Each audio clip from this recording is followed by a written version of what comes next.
la diapositiva ahí. Sí, doctor, buenas Sí, tardes. licenciado, sí, doctor. Va muy bien. Vamos, bienvenidos a la clase de hoy. Vamos a dar inicio a esta tercera plática, ¿verdad? Tu tercera clase. Aquí ya vamos a ver temas un poco más adentro de lo que es medicina forense.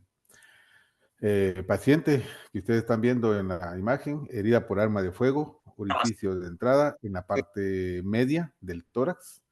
La lesión se alojaba a nivel del corazón. Aquí se le hizo una ventana pericárdica. El objetivo es introducir la mano y con la mano estimular el corazón para que pueda otra vez funcionar en estos casos. En este caso, por el tipo de lesión, la cantidad de sangre que había perdido, el paciente falleció, ¿no?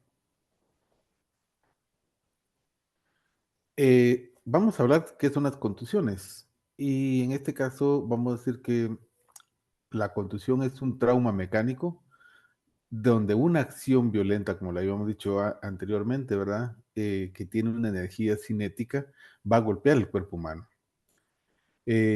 Estas formas de trauma pueden ser contundentes, como un golpe o una caída, heridas producidas por arma blanca, heridas producidas por arma de fuego y las asfixias mecánicas también entran en esta área.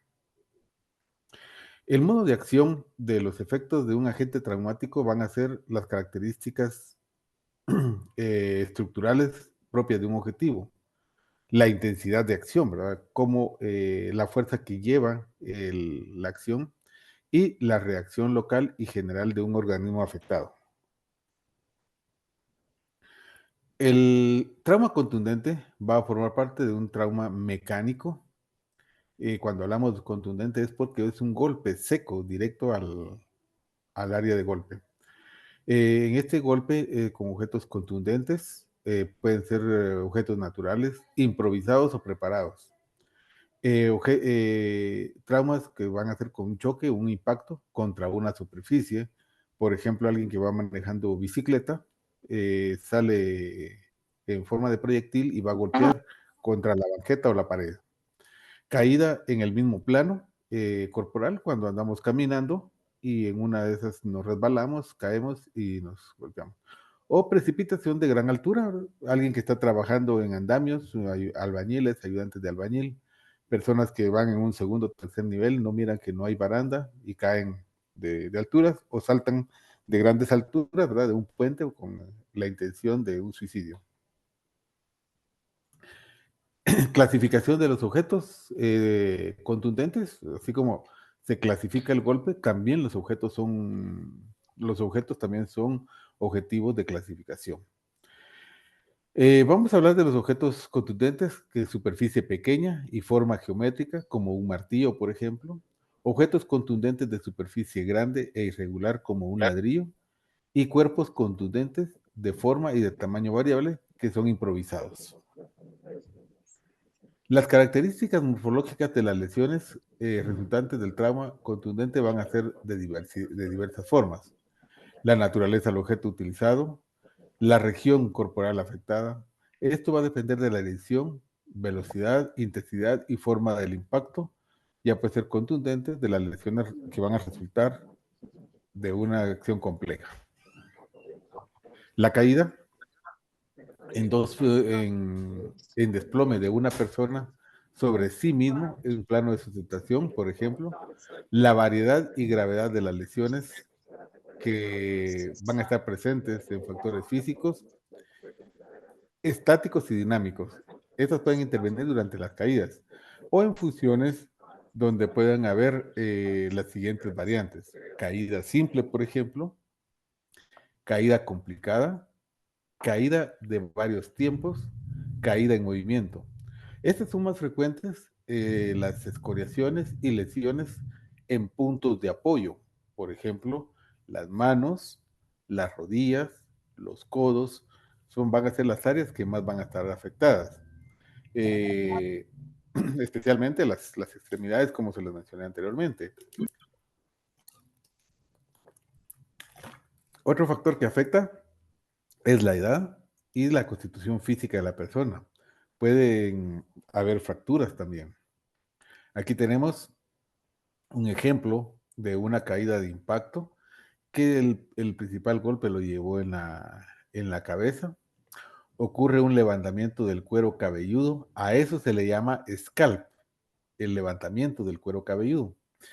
Antes, lo que más frecuente se miraba como scalp era el levantamiento del cuero cabelludo, pero total, se venía completamente todo el cuero cabelludo desde la parte posterior del occipital. Perdón, hoy no he activado mi... Entonces se venía todo esto, aparte de aquí, se levantaba hasta la frente. En las personas que iban a los molinos de Mixtamali con pelo largo, la faja, cuando las mujeres se metían a agarrar la masa, el viento que tenía el molino agarraba el pelo y lo trasladaba hacia la faja, y la faja con toda la velocidad que llevaba, los traccionaba y hacía un escape del cuero cabelludo. En este caso, como les decía, hay scalp, que es el levantamiento del cuero cabelludo, si ustedes lo miran aquí, con hundimiento de la calota, que vamos a ver más adelante cuando lo miremos ya en lesiones de cráneo, que no es más que el hueso, el cascarón o el Y ya casco de pendiente hueso, a eso conmigo se de le que llama agarras calota. y le echas consomé. Y fractura del cráneo. Si ustedes pueden ver, aquí se encuentra el hueso quebrado, miren. Precipitaciones en la caída por debajo de un plano de sustentación. En estos casos, por lo regular, todas son fatales, ¿verdad? La causa de muerte. Politraumatismos debido a impactos violentos contra la superficie. Por ejemplo, persona que se encontraba tratando de cruzar la calle cuando fue atropellada, pero antes había golpeado ya al automóvil el poste. Entonces, los traumatismos en estos casos son violentos. Existe una alta correlación entre la presencia y severidad de las fracturas, que van a tener un patrón de distribución característico en estos casos. Vamos a hablar que el análisis de este patrón va a permitir que el médico forense determine si la persona cayó de pie, sentada, o de cabeza, o de costado. Todo esto lo tiene que demostrar el médico forense. Vamos a buscar variantes anatómicas, ¿verdad? Como trauma craneoencefálicos, que es frecuente en estos casos donde hay lesiones, cuando hay accidentes múltiples o hay politraumatismos por accidentes de tránsito y lesiones por comisión en actos violentos, donde va a incluir una lesión del cuero cabelludo, cráneoencefálicos, con lesión de meninges y estructuras vasculares, ¿verdad? Entonces aquí estamos hablando de un accidente de alto impacto, o perdón, no accidente, sino es un hecho de alto impacto y eso lo vamos a ver en una clase más adelante, por qué no se dice accidente y se dice hecho, hecho de tránsito.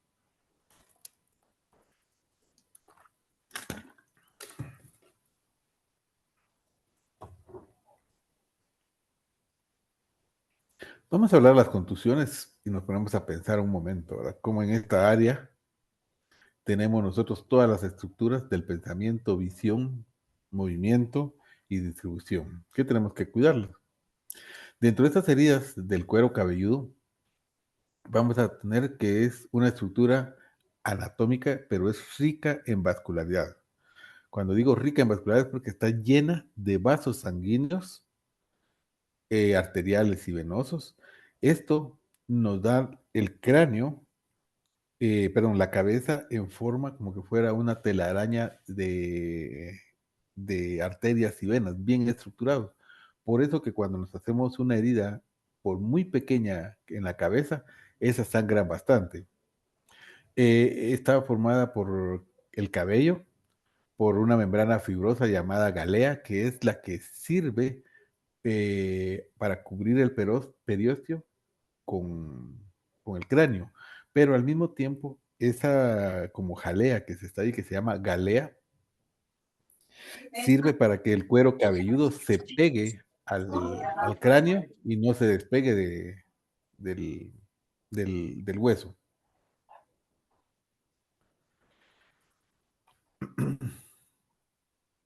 Vamos a decir que el cuero cabelludo vamos a encontrar diversas lesiones. Eh, Pueden ser causadas por arma blanca, proyectiles de arma de fuego. Las más frecuentes son las de tipo contundente, ¿verdad? Golpes directos con tubos, palos, botellas algunas veces, ¿verdad? Con el mismo piso, con la pared.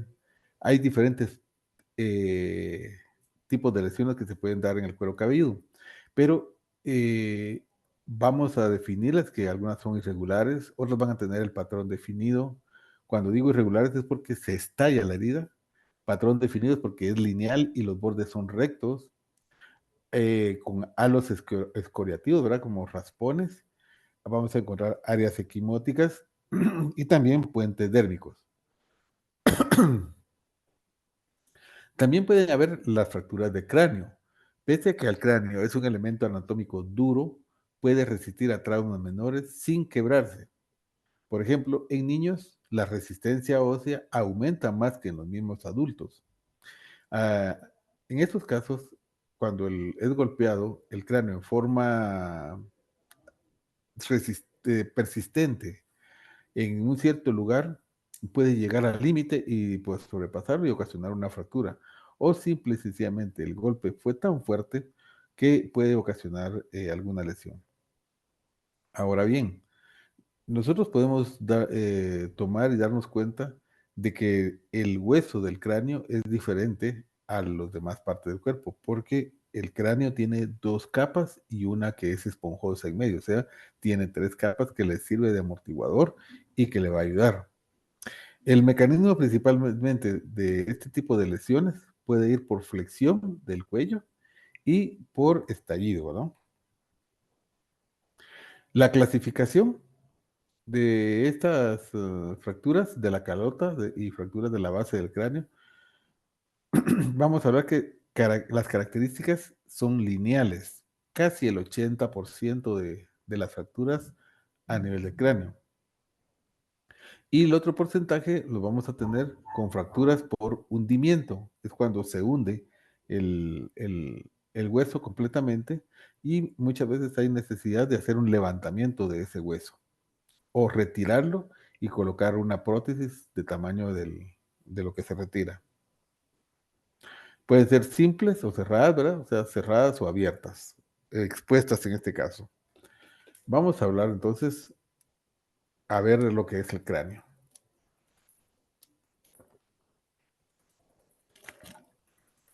A la derecha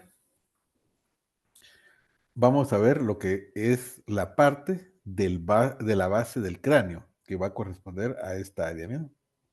De acá. Mientras que la parte izquierda, que es esta que vamos a ver primero, forma parte de la parte superior, de acá hacia acá. Aquí la estamos viendo por dentro. Y este cráneo, a esta parte se le llama calota. La articulación frontal, parietal, temporal, etmoides, o parietal o parietal occipital, vamos a ver que es una unión dentada del, del hueso, el cual se encuentra con esta sutura que va dentada y que va casando un lado con el otro, lo que lo hace ser firme, rígida y que no tenga movilidad. Entonces, si ustedes pueden ver, tanto de afuera como intermedio y de adentro, la sutura o la articulación va completamente sellada. Este hueso, esta es la parte externa del hueso y la parte interna. Son dos capas que vamos a ver aquí. Dos capas, la interna la externa, y en medio hueso esponjoso, que le sirve de amortiguador al momento del golpe.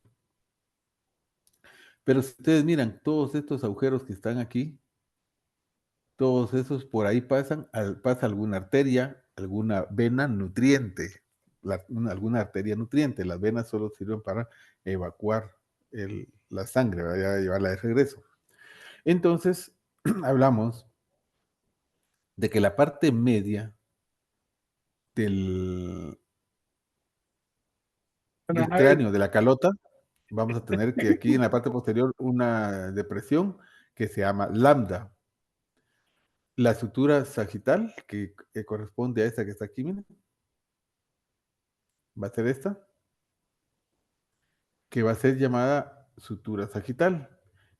Y ya cuando empieza la parte frontal, donde se une la región parietal con el frontal, se llama bregma.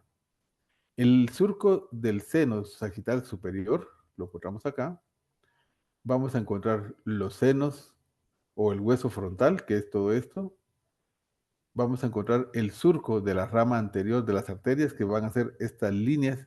Por ejemplo, estas son del parietal, pero aquí están las del frontal, miren. Los surcos de las arterias meningias medias, que están aquí, forman parte de la parietal, y el hueso occipital. Viendo la base del cráneo, vamos a encontrar la fosa anterior, que aquí descansa, o sea, en esta base, pero ya en la parte inferior vamos a encontrar los ojos, fuera de. Vamos a encontrar la fosa media, que va a corresponder a la parte temporal, y la fosa posterior. No nos vamos a entrar a minuciosidades, porque en cada uno de estos agujeros salen arterias. Por acá salen las arterias y los nervios eh, de los ojos, en estos orificios de la nariz, de los oídos, y todos van a tener una comunicación y para algo van a servir cada agujero de los que se encuentran en el cráneo. Por este agujero grande es donde pasa la médula. Y aquí tenemos un cerebro. Este cerebro presentó una congestión, de verdad que, si ustedes pueden ver, hubo hemorragia a este nivel. Miren, cambia las meninges, cambia lo que es el cerebro de la parte media y en la parte posterior sí se encuentra congestionado. Aquí vemos otro cerebro totalmente diferente. Si ustedes miran, este cerebro es diferente a este otro. Está inflamado y eso se debe a un edema cerebral. En vida todavía se le hizo una tomografía, como ustedes pueden ver, aquí en esos cortes se encuentran normal, pero aquí desaparecen las líneas estas que ustedes van a ver aquí, se encuentran desaparecidas. Aquí ya es más agua lo que se mira, ya completamente desaparecido e inflamado. Miren, todo esto ya está inflamado y al crecer el cerebro dentro de esta caja, lo único que llega es a ocasionar la muerte. Vamos a hablar de las contusiones, que son lesiones habitualmente a consecuencia de un impacto violento en la cabeza. El encéfalo, por ejemplo, puede resultar afectado tanto de un punto de impacto como del lado opuesto. Las lesiones por aceleración y desaceleración se denominan golpe y contragolpe. ¿A qué se refiere estos casos de aceleración y desaceleración? Una persona que va en un automóvil lleva todo el cuerpo la misma velocidad que lleva el automóvil. Al momento que choca contra una pared, por ejemplo, la velocidad se convierte inmediatamente en cero. Pero el cerebro dentro de la caja del cráneo lleva la misma velocidad y topa en la parte anterior de su cabeza, el cráneo dentro, y de ahí rebota hacia atrás. Eso puede ocasionar un edema, como en el caso que vimos de este cerebro, perdón, del cerebro anterior.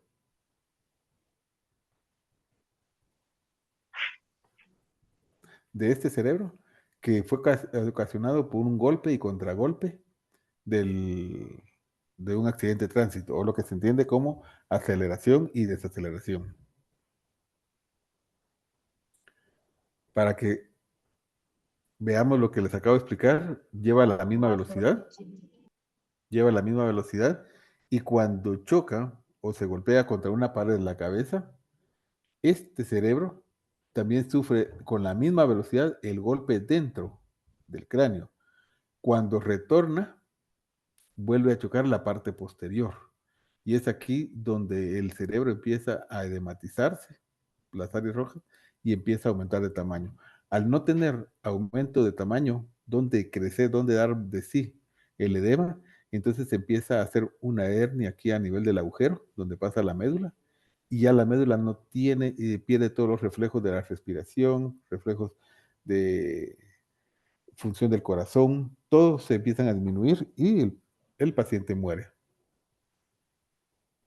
Vamos a hablar de las laceraciones o desgarro de tejidos encefálicos, ¿verdad?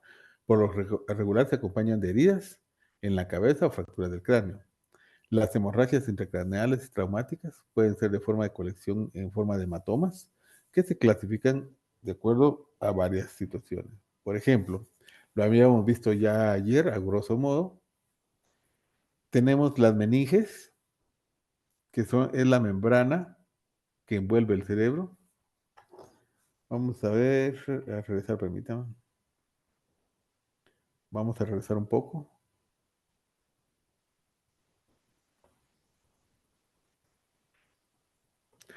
Esta membrana ligosa que ustedes miran aquí, esa es la meninge. Si ustedes miran aquí, este vestigio que se encuentra en esta parte de aquí, miren como tela transparente pero blanquecina, es la meninge. Entonces aquí en esta imagen que tengo posterior, para diferenciar la meninge, se pintaron de color celeste.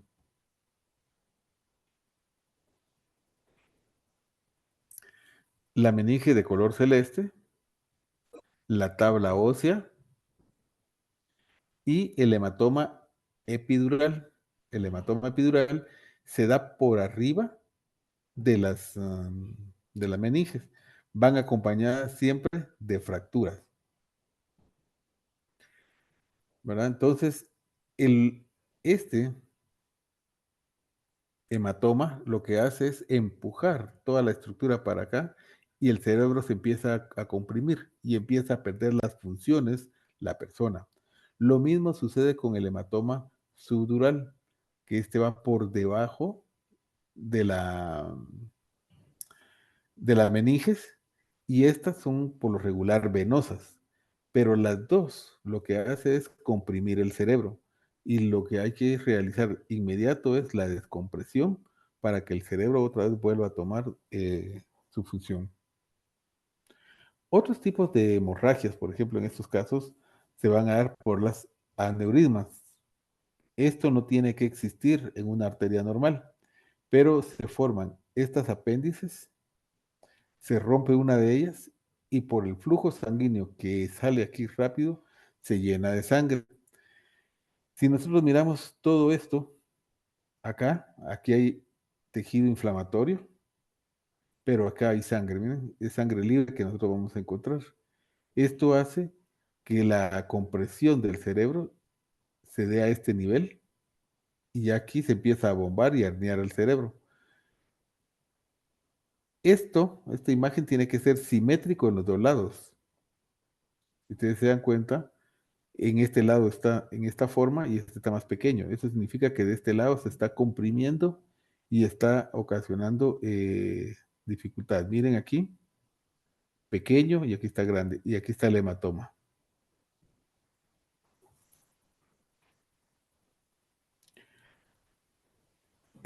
Trauma torácico, abdominal y pélvico son otros de los traumas que con mucha frecuencia se dan a nivel de las emergencias y más en accidentes de tránsito. Estos por lo regular son lesiones graves que van acompañadas por lesiones o rupturas internas a nivel de las vísceras y el tronco, rupturas del vaso, estallamientos hepáticos, o sea, el hígado, y con mayor o ninguna lesión externa. Muchas veces ustedes van a ver al paciente como que no lleva nada, pero todo por dentro va a estar estallado.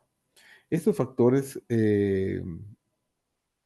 van a depender de tipo, de la edad, la prenda que carga el accidentado, la edad también.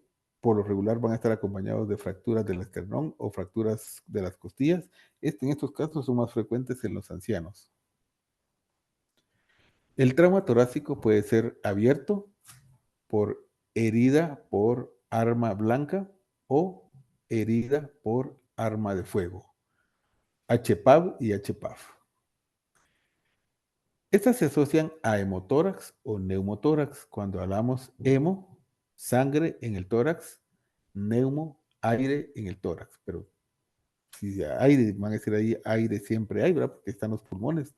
Pero en este caso, el aire se encuentra fuera de la cavidad pulmonar, o sea, fuera de los pulmones. Estos pueden ser cerrados o abiertos y puede haber una desaceleración que aumenta la presión intratorácica. El paciente siente que se ahoga y eso le está ocasionando una asfixia.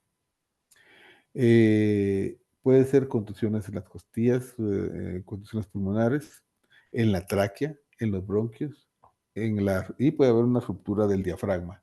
Al romperse el diafragma ya hay una comunicación torácica abdominal. Ahora, el trauma abdominal pélvico, vamos a hablar que es un trauma de la pared y el contenido del abdomen. O sea, todo lo que está involucrado en el abdomen va a estar propenso a tener una lesión. Estas pueden ser ocasionadas por accidentes de tránsito o traumas mecánicos como las heridas por arma blanca y arma de fuego. Pueden ser abiertas o cerradas. El mecanismo cerrado o penetrante, vamos a hablar que es frecuentemente en hechos de tránsito, colisiones, atropellos, vehículos en marcha, traumas completamente contundentes, desaceleración y algunas exploraciones. Por ejemplo, las equimosis y escoriaciones van a ser frecuentes, los desgarros, estallidos viscerales, fracturas de columna y también de la pelvis. Perdón, en estas fracturas de las pelvis, les comento, muchas personas dicen, mire, no llevaba nada, no se le mira ninguna lesión, pero lleva una fractura de pelvis. Y la mayoría que tienen fractura de pelvis, más cuando son de los alerones, eh, tienden a fallecer.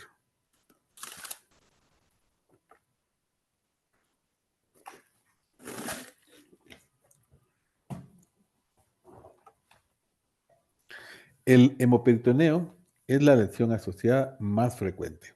O sea, hemo, sangre, peritoneo, cavidad abdominal. Sangre en la cavidad abdominal, ¿verdad? Es la más frecuente. Toda persona que tiene hemoperitoneo debe recibir una atención hospitalaria. El tratamiento es quirúrgico el 100%. Ahí, alguien con sangre en el abdomen, nadie se escapa de una laparotomía exploradora, que ese es el nombre que se le hace, porque hay que ir a revisar cada órgano, cada estructura, dónde está la lesión y que no que uno pudo haber encontrado una lesión, pero pueden existir dos o tres y aunque usted haya encontrado la lesión desde un principio, siempre hay que examinar todos los órganos. ¿Alguna duda? ¿Preguntas? ¿Comentarios?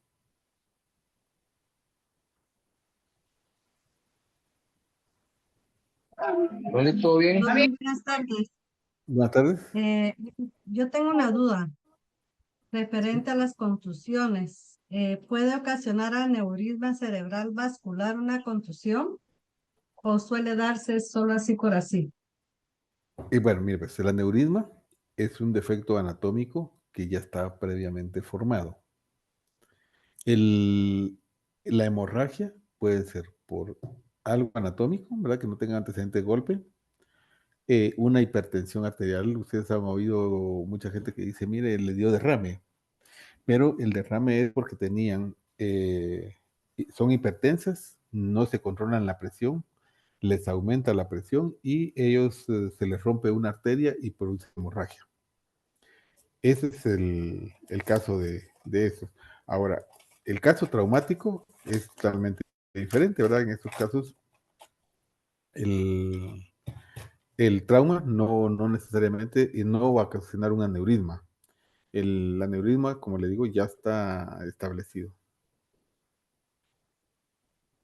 Muchas gracias, doctor. Para servirle, Zaida. ¿Alguien más?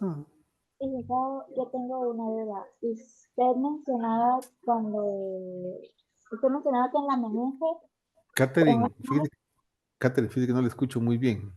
Se entrecorta.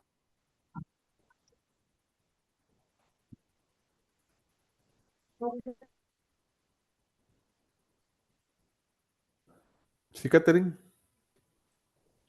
estaba diciendo de que en una imagen usted nos presentó la meninge que iba de color celeste y que nos Sí. dijo que iba acompañada de algo, pero yo no le pude escuchar de qué era. Bueno, ¿y qué me va a hacer? No, yo lo que mencionaba ahí, de que en esa imagen la meninge es la membrana que cubre al cerebro, la membrana que protege, ¿verdad? Ella se compone de tres membranas, no es solo una. La pía madre, la dura madre y la aracnoides. Estas se vuelven resistentes y es una membrana gelatinosa que envuelve completamente al cerebro para protegerlo. Es muy vascularizada, tiene mucha ramificación de sangre y yo les decía que cuando es hematomas epidurales se da por arriba de la dura madre y cuando es subdurales por debajo de las meninges. Las dos, su importancia es de que las dos comprimen el cerebro y hace que el cerebro busque para dónde expandirse y lo único que hace es por el orificio a realizar una hernia del cerebro, pero ahí lo único que hace es ocasionar la muerte. Gracias. Bueno, ¿alguien más?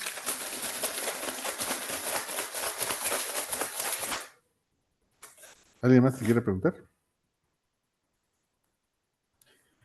Ya está en el chat la asistencia, por favor, márquenla. Compañeros, si no pertenecen a este grupo, entren al grupo que les corresponde porque hay varios que han estado confundidos y no aparecen en el grupo que es.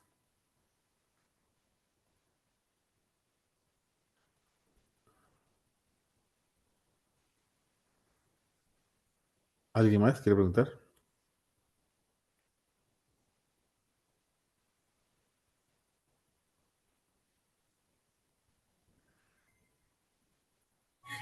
Buenas tardes, doctor. Solo con una Buenas consulta. Cuando usted tardes, estaba José. hablando de los aneurismas. Sí, buenas tardes. Solo le consulto. Cuando usted estaba explicando sobre los aneurismas, estaba hablando que podría ser uno por ruptura y el otro, perdón, que no le alcancé a oír. No, estos sean, yo le expliqué ahí que el aneurisma es como un apéndice que se da o algo accesorio que se forma de la arteria. Esta se rompe y al romperse produce la hemorragia que se puede empezar a diseminar por todo lo que es el cerebro. Pero fue lo único que mencioné, el único tipo de lesiones que se da, que se rompe, pero es una forma espontánea.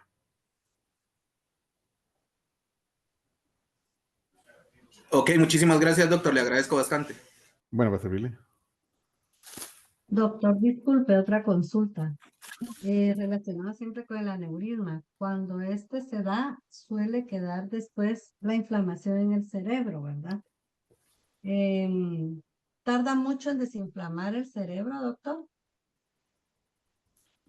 Bueno, todo cuerpo extraño que vaya a estar en el cerebro, por ejemplo, va a ocasionar inflamación e irritación. En el caso cuando es secundario por sangre, el mismo cuerpo trata de absorber la sangre que queda ahí.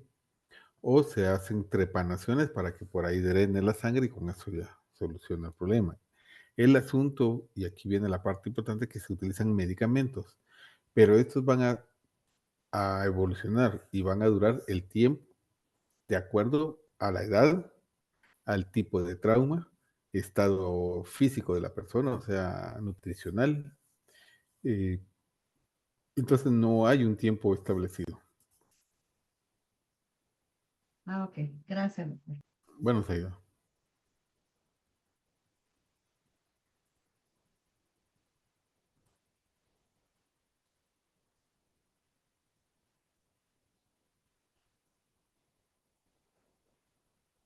¿Alguien más quiere preguntar?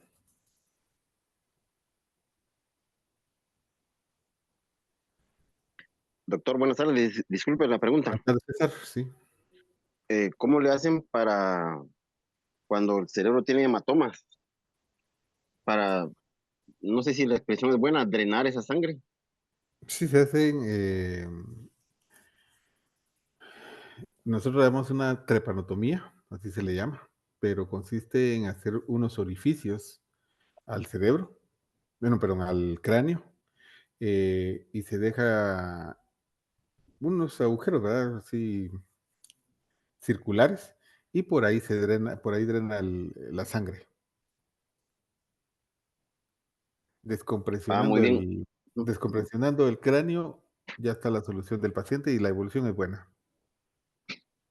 Ajá, sí, porque según lo que usted explicaba, ¿verdad? Que cuando se inflama el cerebro, pues eso es causa de muerte. Sí, así es. Ah, bueno, gracias. Lick, yo tengo ¿Entonces, una pregunta. ¿Por qué sí, cuando César. una persona se da un golpe en el cráneo y, bueno, y esta sangra, por qué se le muere la raíz del cuero cabelludo? Depende qué tipo de lesión tenga.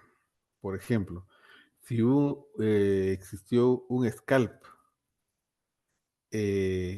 como es, se levanta el cuero cabelludo, se pierde una parte donde está conectado con la galea y la galea ya no proporciona la proteína necesaria para ese lado para que sostenga el pelo.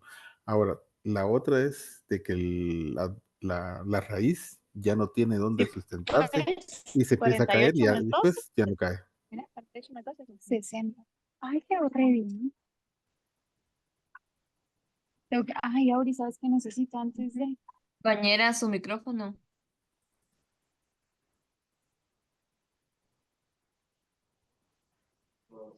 Licenciado, buenas tardes. Buenas tardes, Blanca. Me gusta saludarlo.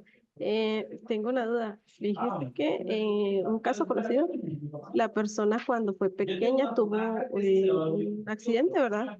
Se golpeó la cabeza, tal vez de 8 o 10 años, y luego falleció a los 25 años, supuestamente a consecuencia de eso. Ujú. Em, lo único que al parecer tenía un tumor que no pudieron extraerle completamente. Tengo la duda porque lo que le dejaron fue muy poco. Eh, ¿Por qué no extraerlo completamente? Primero, o sea, tenemos que tener información qué tipo de tumor era. Segundo, la localización, porque hay tumores que son sumamente invasivos y cuando usted abre el cráneo, se mira que eh, se va a traer gran porcentaje del cerebro y usted le va a dejar a usted, recuerde que al quitar el cerebro y depende de la localización, usted puede dejar con gran cantidad de problemas a la persona que usted está operando. Por ejemplo, si usted agarra la región frontal, la persona va a quedar con alteraciones de conducta, problemas visuales, auditivos y de movimiento. Mientras que si tocamos la parte motora, puede tener problemas para caminar, para el habla, para pensar. Entonces, sí, el cerebro es bastante delicado y hay que saber exactamente dónde están las lesiones. Y eh, llegar, por ejemplo, que se encuentre en la base del cráneo, movilizar todo, es como que usted estuviera ocasionando cierto daño irreparable, ya no es reversible.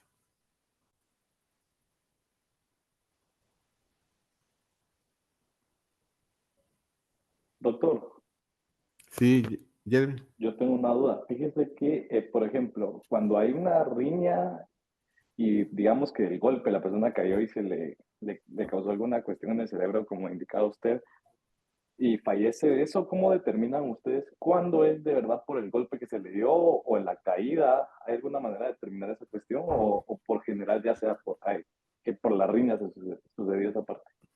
No, no, no. El médico forense está en la obligación de determinar la causa de muerte, porque en el certificado de defunción le aparecen dos rubros. Uno que dice causa de muerte y causa de muerte definitiva. Entonces, por lo regular, y la otra que dice muerte secundaria A. Como esto tiene que revisar y hacer una evaluación clínica el médico forense, el patólogo, ¿verdad? Que por eso tiene 2 horas por lo menos con cada uno de los cadáveres para examinarlo por completo. Entonces, viene el médico y toma muestras de sangre de la base del cráneo. ¿Cuál es el objetivo de esto? Primero, para ver si hay niveles de alcohol, para ver si hay niveles de alguna droga o algún estupefaciente. Segundo, si no hay otro tipo de lesión en el cuerpo de un órgano vital y solo se mira el hematoma y el edema a nivel del cráneo, también en el examen de sangre que tomó la muestra van a decir sangre coagulada o sangre rutilante, que es la sangre arterial. Esas no tienen que haber a nivel del cráneo.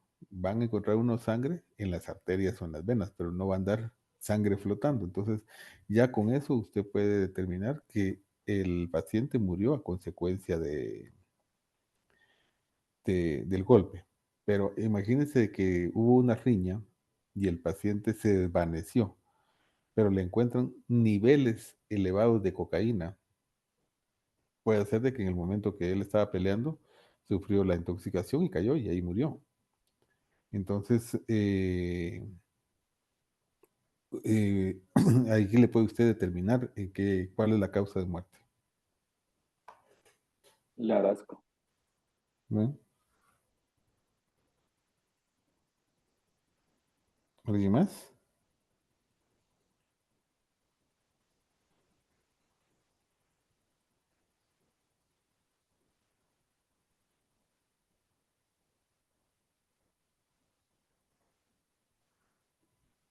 ¿Alguien más que quiera preguntar? Buenas tardes, licenciado. Buenas tardes, Yolanda.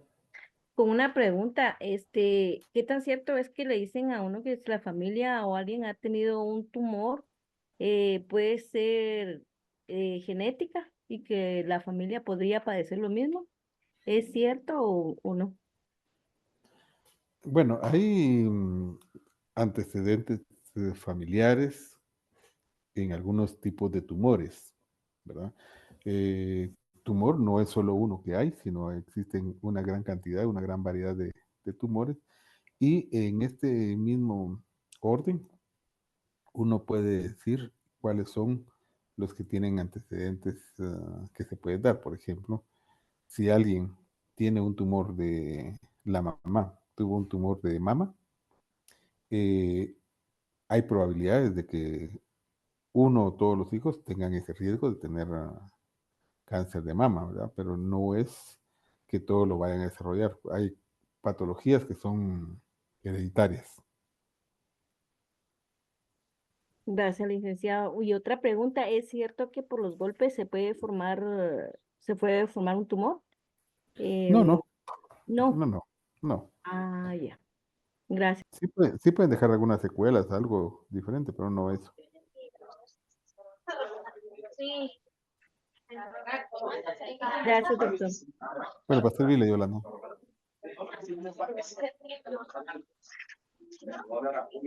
Apareció el hombre. Ya bravo, pues, hombre.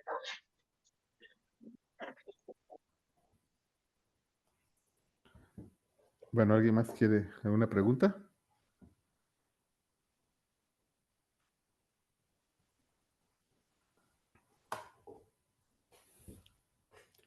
Bueno, ya no tienen preguntas. Nos vemos mañana a la misma hora. Recuerden que mañana tienen laboratorio. Y a partir de la próxima semana van a tener laboratorio todos los días, a excepción del viernes, que ya es su parcial. Les deseo que tengan buena tarde y nos vemos mañana. Feliz tarde, doctor. Gracias, licenciado. Feliz tarde. Buenas tardes. Licenciado.